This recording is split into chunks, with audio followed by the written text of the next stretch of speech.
Jesus has two natures, his human nature and his divine nature.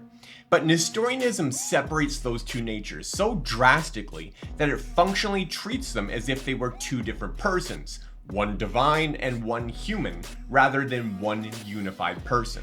In contrast to Nestorianism, the historic Christian church affirmed the hypostatic union. That is, belief that Jesus is one person with two natures. He is fully God and fully man. And these two natures are united without confusion, without change, without division, and without separation. That means we can say things like God was born, or God suffered, and God died, because those actions are attributed to the one person of Christ, not isolated to just his human nature. One of the key affirmations that was rejected by Nestorius, the founder of Nestorianism, was the title Theotokos, Greek for God-bearer or Mother of God, a title that was given to Mary. See, Nestorius insisted that Mary could only be called the Christotokos, the Christ-bearer, since in his view, God cannot be born, suffer, or die. Only the human Jesus can, not his divine self. But here's the problem. When you say God cannot be born, you separate Christ's two natures. You divide his person into Jesus the man and Jesus the God, rather than recognizing him as the unified God-man.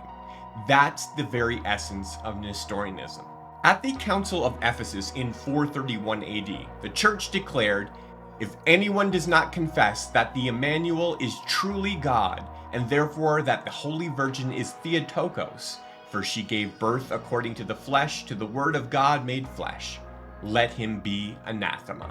This was not a local synod, it was an ecumenical council representing the whole Christian church. The universal Christian confession is that Mary is the Mother of God, the Theotokos. Mother of God.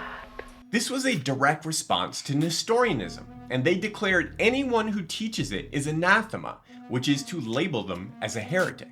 And then 20 years later at the Council of Chalcedon in 451 AD, this was reaffirmed. According to this understanding of the unconfused union, we confess the Holy Virgin to be the Mother of God. So you have two ecumenical councils, one united doctrine, and a clear declaration that denying Mary the title of Theotokos, the Mother of God, is heresy. Don't stop here. Finish the video on YouTube to learn even more about this topic.